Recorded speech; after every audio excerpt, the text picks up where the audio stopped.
प्यारे विद्यार्थियों, आज हम मध्यकालीन भारतीय इतिहास की एक ऐसी महिला जो अपनी सुंदरता के लिए विश्व प्रसिद्ध थी और जिसने अपनी सुंदरता के बल पर मुग़ल बादशाह जहांगीर को मोहित कर उसके साथ वैवाहिक संबंध स्थापित किए और जहांगीर की चारित्रिक कमजोरियों का फ़ायदा उठाते हुए मुग़ल प्रशासन पर नियंत्रण स्थापित किया। ऐसी महिला नूरजहाँ के बारे में अध्ययन करेंगे। नूरजहाँ शब्द का तात्पर्य है संसार सुंदरी या विश्व की सबसे सुंदर महिला। प्यारे विद्यार्थियों, नूरजहाँ के पिता का नाम मिर्ज़ा गयास बेग था, जो कि फ़ारस से संबंध रखते थे। अकबर के समय में मिर्ज़ा गियास बेग ने मुग़लों के यहाँ नौकरी कर ली थी।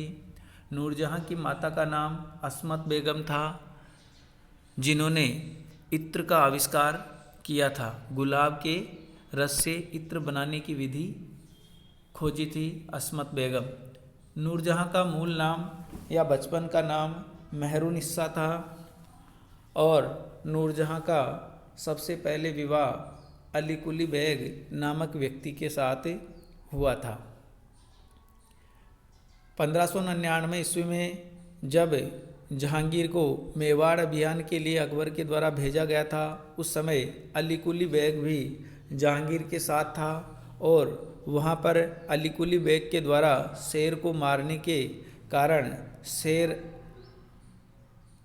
अफगन की उपाधि दी गई। इसलिए अली कुली बेग को शेर अफगन के नाम से भी जाना जाता था। जहांगीर ने जब विद्रोह किया तब अली कुली बेग के द्वारा जहांगीर का साथ छोड़ दिया गया और अकबर के द्वारा अली कुली बेग को बंगाल में बर्दवान की जागीर दे दी गई। इस प्रकार से बर्दवान की जागीर को संभालने का कार्य अली कुली बेग के द्वारा किया गया। जब 1605 ईस्वी में जहांगीर बादशाह बना और 1606 में खुसरो का विद्रोह हुआ, उस समय मान सिंह बंगाल के सूबेदार थे। खुसरो के विद्रोह के दमन के बाद जहांगीर के द्वारा मान सिंह से बंगाल की सूबेदारी ले ली गई और बंगाल के सूबेदार का पद कुतुबुद्दीन को दे दिया गया। क्योंकि अली कुली बेग और जहांगीर के संबंध पहले से ही ज़्यादा अच्छे नहीं थे और खुसरो के विद्रोह के समय बंगाल में हुए अफ़गानों के विद्रोह को भी दबाने के लिए अली कुली बेग के द्वारा कोई विशेष प्रयास नहीं किए गए।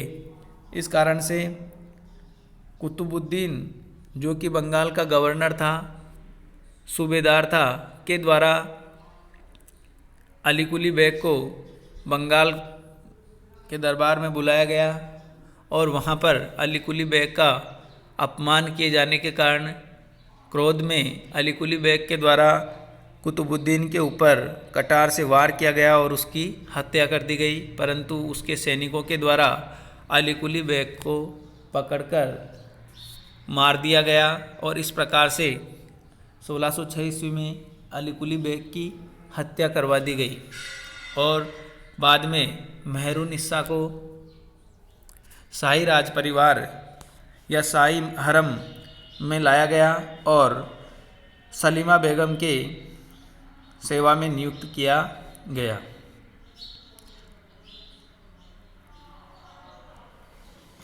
उसके बाद में कभी नौरोज के त्यौहार पर जहांगीर के द्वारा मेहरुनिस्सा को देखा गया पहली बार और उसकी सुंदरता पर जहांगीर मोहित हो गया और 1611 ईस्वी में मेहरुनिस्सा का जहांगीर के साथ विवाह हो गया और बाद में जहांगीर के द्वारा ही मेहरुनिस्सा को नूरजहाँ या नूर महल की उपाधि दी गई, जिसका शाब्दिक अर्थ होता है सुंदरतम, अर्थात विश्व की सबसे सुंदरतम महिला। नूरजहाँ और जहांगीर के विवाह के बारे में इतिहास में विवाद है। कई इतिहासकार ये मानते हैं कि विवाह से पूर्व भी जहांगीर नूरजहाँ या मेहरुनिस्सा को पसंद करता था और उसके साथ विवाह करना चाहता था, परंतु उसमें उसको सफलता नहीं मिली और इस कारण से जहांगीर के द्वारा अली कुली बेग की जानबूझकर षड्यंत्र पूर्वक हत्या करवाई गई और उसके उपरांत जहांगीर और मेहरुन्निसा का विवाह हुआ।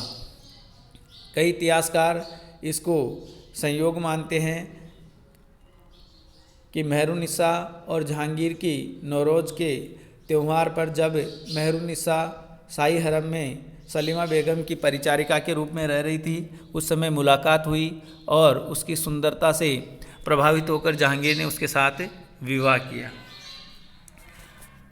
विवाह के उपरांत जहांगीर के द्वारा नूरजहां को 1613 में शाही बेगम या बादशाह बेगम के रूप में घोषणा की गई, अर्थात बादशाह की सबसे प्रमुख बेगम की उपाधि उसको दी गई। नूरजहां कविता, संगीत, चित्रकला में रुचि रखती थी। साथ ही साथ वस्त्र, श्रृंगार और आभूषणों में भी नूरजहां की विशेष रुचि थी। नूरजहां ने कई प्रकार के डिजाइनों के वस्त्रों का आविष्कार किया। जहांगीर के साथ अपने विवाह के अवसर पर भी नूरजहां के द्वारा एक विशेष पोशाक डिजाइन की गई, जिसको नूर महली के नाम से जाना जाता था और वो शाही राजघराने में काफ़ी प्रसिद्ध हुई। इसी प्रकार नूरजहां धैर्य, साहस, करुणा, उदारता आदि गुणों से युक्त थी, परंतु उसकी सबसे बड़ी कमी थी उसकी महत्वाकांक्षा। वो बहुत ज़्यादा महत्वाकांक्षा रखती थी और इसी महत्वाकांक्षा के कारण धीरे धीरे उसने जहांगीर के ऊपर अपना प्रभाव बढ़ाना शुरू किया और धीरे धीरे जहांगीर के साथ झरोखा दर्शन में भी आने लगी। शीघ्र ही सिक्कों के ऊपर भी नूरजहां का नाम लिखवाया जाने लगा और बाद में शाही फरमान, जिनमें केवल बादशाह के साइन होते थे, वहाँ पर भी नूरजहां का नाम लिखा जाने लगा और धीरे धीरे नूरजहां ने शासन में अपना प्रभाव बढ़ाने के लिए धीरे धीरे अपने पक्ष को मजबूत करने के लिए गुटबंदी करना भी स्टार्ट किया, जिसके परिणाम स्वरूप मुग़ल राजनीति में एक नया गुट उभर कर आया, जिसको नूरजहां जुनता गुट के नाम से जाना जाता है। और नूरजहां ने अपने प्रभाव को बढ़ाने के लिए अपने लोगों को धीरे धीरे प्रशासन में उच्च पद देना शुरू किया। नूरजहां जुनता गुट में नूरजहां जुनता गुट के कार्यों को या इसको दो भागों में बांटकर हम आसानी से समझ सकते हैं। नूरजहां जुनता गुट का प्रथम चरण 1611 से 1622 ईस्वी तक रहा, जिसमें नूरजहां की शक्ति में उत्तरोत्तर वृद्धि होती गई।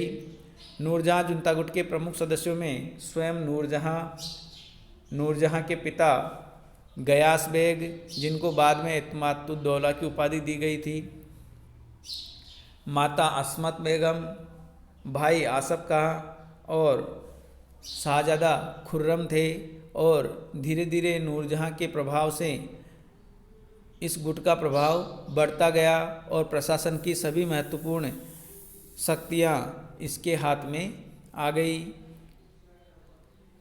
बाद में 1622 से 1627 इस गुट का दूसरा चरण था और चूँकि धीरे धीरे खुर्रम का महत्व बढ़ता जा रहा था, उसकी शक्ति दिनों दिन बढ़ती जा रही थी और खुर्रम बहुत ही महत्वाकांक्षी था। किसी अन्य व्यक्ति का हस्तक्षेप वो बर्दाश्त नहीं करता था। इस कारण से नूरजहां को धीरे धीरे अपनी शक्तियों को लेकर खुर्रम के ऊपर संदेह किया जाने लगा और नूरजहां के द्वारा शेर खां अफगन के से उत्पन्न अपनी पुत्री लाडली बेगम का विवाह जहांगीर के पुत्र शहरयार के साथ कर दिया, क्योंकि शहरयार एक कमज़ोर व्यक्तित्व का व्यक्ति था और इस प्रकार नूरजहां लंबे समय तक मुग़ल दरबार में अपना प्रभाव को बनाए रख सकते थे। इस कारण से धीरे धीरे नूरजहां के द्वारा शहरयार का पक्ष मजबूत करना शुरू किया गया और खुर्रम की उपेक्षा की जाने लगी। परिणाम स्वरूप खुर्रम, जो बाद में शाहजहां के नाम से मुग़ल बादशाह बना, और दक्षिणी अभियानों में जहांगीर के द्वारा शाहजहां की उपाधि जिसको दी गई के द्वारा विद्रोह किया गया, परंतु नूरजहां के द्वारा महाबत खां का साथ लेकर शाहजहां के विद्रोह को दबा दिया गया। महाबत खां भी नूरजहां की राजनीति में बढ़ते हुए प्रभाव के खिलाफ था, परंतु फिर भी नूरजहां ने शाहजहां के प्रभाव को कम करने के लिए महाबत खां का इस्तेमाल किया और महाबत खां के योग्य नेतृत्व में नूरजहां ने शाहजहां के विद्रोह का दमन करने में सफलता प्राप्त कर ली। परंतु चूंकि महाबत खां भी नूरजहां के बढ़ते हुए प्रभाव के खिलाफ था, साथ ही साथ शाहजादा परवेज का सबसे बड़ा समर्थक था, इस कारण से नूरजहां के द्वारा महाबत खां को और परवेज को दूर करना और साथ ही साथ महाबत खां की शक्ति को कमज़ोर करने का प्रयास शुरू कर दिया गया और परिणामतः महाबत खां के द्वारा भी 1626 ईस्वी में विद्रोह किया गया और विद्रोह करके महाबत खां के द्वारा जहांगीर को भी बंदी बना लिया गया, परंतु नूरजहां के सूझबूझ और रणनीति के परिणाम स्वरूप वो जहांगीर को स्वतंत्र कराने में सफल हो गई और बाद में महाबत खां के विद्रोह का दमन भी कर दिया गया। परंतु 1627 ईस्वी में लंबी बीमारी के चलते हुए जहांगीर की मृत्यु हो गई और जहांगीर की मृत्यु उपरांत आसफ खां जो कि शाहजहां का ससुर था, उसके परिणामों से 1627 ईस्वी में अगला मुग़ल बादशाह शाहजहां बनने में सफल हुआ और उसके द्वारा नूरजहां को कैद कर एक पेंशनर बना दिया गया। इस प्रकार से नूरजहां का मुग़ल राजनीति में प्रभाव बढ़ा और अति महत्वाकांक्षा के कारण अंततः उसका प्रभाव समाप्त भी हो गया। धन्यवाद।